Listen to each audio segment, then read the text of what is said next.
MCS International, études d'information à l'étranger. Vous êtes élève du terminal, bachelier ou étudiant, obtenez votre admission dans les universités françaises, américaines ou canadiennes. Grâce à MCS International, vous bénéficierez d'un accompagnement et d'un suivi pour la réalisation de vos projets d'études supérieures à l'étranger. Contactez-nous vite au 33 868 69 28 ou au 77 826 83 11 avec Serigne Ndiaye Cobra waaw combat bu neex a ngi noonu waaw parce que Cobra dafa nekk xale boo xam ni Pikine mbooloo dañu am yaakaar ci moom mu nekk koo xam ne ay combat am dafay espacé mu nekk koo xam ne aussi kenn du fàtte ay tàkkusaanam yoo xamante ni daf ko gagné teg la woon na fi ay série de victoire ba mu jigi mu am benn défaite affaire bi xaw ko sonal tuuti moo tax mu am ay retard sax ci ay combat mais Serigne Ndiaye salange la koo xam ne moom tamit boobu ba léegi mi ngi daan kenn déggul ñu ne ko muñal kon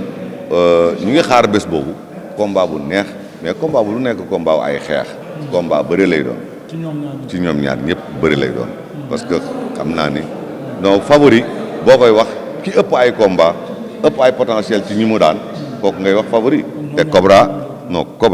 moo ëpp ay combat yu mu bëri te tamit ñi mu daan Serigne Ndiaye daanu leen waaw léegi nag waaye nag ki nga xam ne musul daanu moom kooku moom il faut ñu jox ko benn mention mais challenge la nekkul koo xam ne mënul nekk favori ci kaw Cobra waaw mais combat boobu daal man li ma ci xool mooy ci bëre laa ci gën a xool ko ci ay xeex waaw combat boobu nag combat bu spécial la ndax dafa mbër dafa serein ci combat bi animation yi mu doon def ak yëpp da ko wàññi di wax yu gàtt kon kooku am na lu mu denc loo xam ni li ko daloon ci Ada Fass lay éviter mu dalaat ko ba tax na ragal naa ne moom tamit am na lu bari lu mu indaal kii nag dafa am fougue de jeunesse te it ñi koy topp dañoo bari il faut mu am ay nit yu ko wax ne ko dalal parce que bu fekkee da ngay ñëw di engagé wu ci benn mbir boo xamante ni novice nga ci da ngay war a def ndànk ba réussir ko ndax dëkk dañuy wax ni xas jëm ci pays xas jóge fa moo ko gën di dugg ci benn dëkk naan tey ma toj dëkk bi nag bay génne ne toj naa dëkk bi moo ko gën a wóor loolu moo tax nag Liss tamit dafa war a nekk nit koo xam ne day delloo siwaat boppam xam ni sport lay def